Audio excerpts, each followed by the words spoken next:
దేశంలోనే ఏ రాష్ట్ర ప్రభుత్వము చేయని విధంగా డిసెంబర్ 7, 2023 తారీఖు తెలంగాణ రాష్ట్రంలో మార్పు కావాలని పేదోడి ప్రభుత్వాన్ని తెచ్చుకొని ప్రమాణ స్వీకారం చేసిన తర్వాత 18 క్యాబినెట్లు ఈ రోజుతో కలిపితే ఇది 19వ క్యాబినెట్ 18 క్యాబినెట్లు నిర్వహించడం జరిగింది రాష్ట్ర ప్రభుత్వం. ఈ 18 క్యాబినెట్లలో 327 అంశాలు 327 అంశాలు ప్రధానమైన 23 శాఖల్లో క్యాబినెట్కి 18 క్యాబినెట్లో చర్చకు రావటం జరిగింది. ఈ 327 అంశాలలో 321 అంశాలని క్యాబినెట్ ఆమోదించడం జరిగింది. ఏదైతే ఈ 18 క్యాబినెట్లలో క్యాబినెట్ ఆమోదించిన ఈ 321 అంశాలు 23 డిపార్ట్మెంట్లలో ఏ రకమైనగా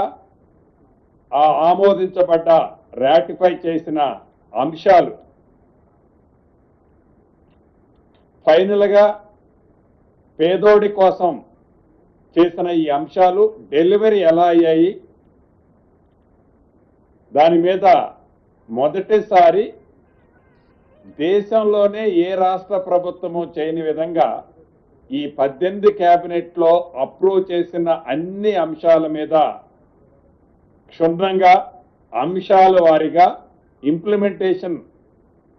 ఎలా జరిగింది అనేది ప్రధానంగా ఈరోజు క్యాబినెట్లో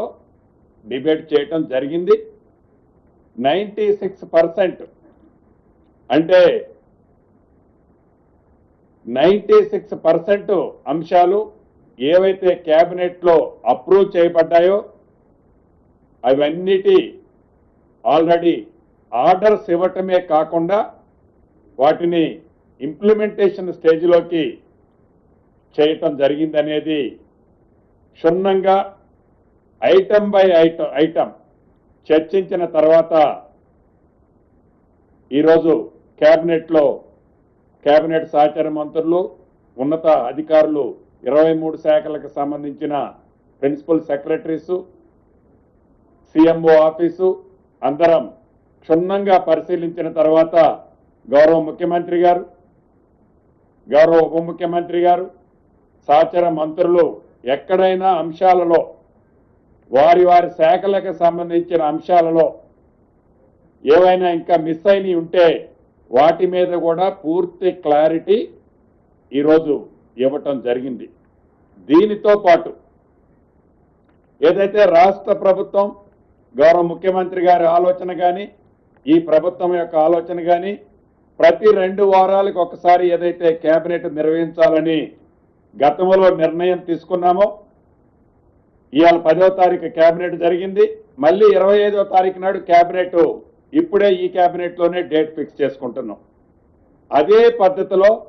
రాబోయే రోజుల్లో ఎవరీ క్వార్టర్లీ ప్రతి 3 నెలలకు ఒక్కసారి అంటే 6 క్యాబినెట్లలో జరిగే అంశాలు ఏవైతే ఉంటాయో వాటి మీద కూడా క్యాబినెట్లో తీసుకున్న నిర్ణయాలు ప్రతి 3 నెలలకు ఒక్కసారి క్యాబినెట్లో మళ్ళీ రివ్యూ చేసి వాటిని ఇంప్లిమెంటేషను విధి విధానాలు పబ్లిక్ డెలివరీ చేసే సిస్టమ్ ఎలా ఉందనేది రాబోయే రోజుల్లో ఆ పద్ధతుల్లో నడపాలి. దేశానికే ఈ రాష్ట్ర ప్రభుత్వం ఈ క్యాబినెట్ ఒక ఆదర్శంగా ఉండాలి అనే ఆలోచనతో ఒక అద్భుతమైన నిర్ణయాన్ని ఈరోజు క్యాబినెట్లో తీసుకున్నందుకు మనస్ఫూర్తిగా రాష్ట్ర మంత్రిగా నేను కూడా చాలా వ్యక్తిగతంగా ఆనందిస్తున్నాను. అదే రకంగా మొదటి నుంచి కాంగ్రెస్ పార్టీ చెప్తా వచ్చింది, మా నాయకులు రాహుల్ గాంధీ గారు తెలంగాణ రాష్ట్రంలో ఇందిరమ్మ ప్రభుత్వం వచ్చిన తర్వాత కేంద్ర ప్రభుత్వం దేశంలో ఏదైతే విస్మరించిందో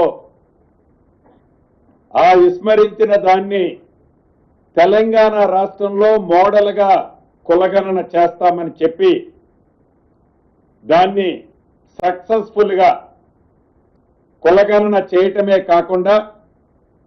ఆనాడు సంగారెడ్డి బహిరంగ సభలో, కామారెడ్డి బహిరంగ సభలో మా నాయకులు చెప్పినట్లు ఆనాడు పెద్దలు పొన్నం గారు కానీ మిగతా మా బీసీ నాయకులందరూ ఆ సభలో ఉన్నారు. అన్నట్లు తప్పకుండా కాంగ్రెస్ పార్టీ ఇందిరమ్మ ప్రభుత్వం అధికారంలోకి వచ్చిన తర్వాత రోల్ మోడల్గా పైలట్గా తెలంగాణ రాష్ట్రంలో 42% బీసీలకి రాజకీయంగా వారికి రిజర్వేషన్ చేస్తామని ఇచ్చిన మాటలో భాగంగా ఏదైతే మొన్న సర్వే కులగణన జరిగిన తర్వాత దాని ఆధారంగా 42%తో అసెంబ్లీలో బిల్లు ఆమోదింపజేసుకొని ఆ బిల్లుని గవర్నర్ గారి ద్వారా కేంద్ర ప్రభుత్వానికి చిత్తశుద్ధితో ఈ ప్రభుత్వం పంపించింది. పంపించడమే కాకుండా అనేక పర్యాయాలు గౌరవ ముఖ్యమంత్రి గారు, మా బీసీ శాఖ మంత్రి వర్యులు, మిగతా సహచర మంత్రులు ఢిల్లీ పోయినప్పుడల్లా కూడా ఈ అంశం మీద అక్కడ సంబంధిత అధికారులతో, సంబంధిత మంత్రులతో అనేక పర్యాయాలు చర్చించారు. దాని మీద వారు ఎన్నో కొర్రెలు రాస్తూ వచ్చి డ్రాగన్ చేసే కార్యక్రమాన్ని చేపట్టారు. అయినా కూడా ఈరోజు కేబినెట్కి గౌరవ అడ్వకేట్ జనరల్ గారిని కూడా పిలిచి న్యాయపరంగా భవిష్యత్తులో ఏ రకమైన చిక్కులు రాకుండా ఉండే విధంగా బీసీ సోదరులకి మొన్న ఏదైతే సర్వే చేయబడిందో సర్వే చేసిన దాని పద్ధతిలో 42% రిజర్వేషన్లతో స్థానిక సంస్థ ఎన్నికలకి పోవాలని ఈరోజు కేబినెట్ నిర్ణయించటం జరిగింది. ఇక దీనికి కావలసిన విధి విధానాలన్నీ ఈ మధ్యనే రాష్ట్ర ఆనరబుల్ హైకోర్టు కూడా డైరెక్షన్ ఇచ్చింది. 3 నెలల్లో ఎన్నికలు, స్థానిక సంస్థల ఎన్నికలు కంప్లీట్ చేయాలని వడివడిగా మాటలతో కాకుండా చిత్తశుద్ధితో లీగల్గా అడ్వకేట్ జనరల్ గారు లాంటి అనుభవజ్ఞుల సూచనలు, సలహాలు తీసుకొని ఈ ప్రభుత్వం ఏదైతే డెడికేషన్ కమిషన్ వేశారో వారి ద్వారా రిజర్వేషన్లు ఇతరత్ర ప్రాసెస్ చేస్తూ ఇందిరమ్మ ప్రభుత్వము ఇచ్చిన మాట ప్రకారం 42% బీసీ సోదరులకి రిజర్వేషన్ ఇస్తూ స్థానిక సంస్థల ఎన్నికలకు పోవాలని నిర్ణయించినందుకు దాని మీద మా బీసీ మంత్రులు మళ్ళీ నేను మాట్లాడిన తర్వాత వారు కూడా మాట్లాడతారు.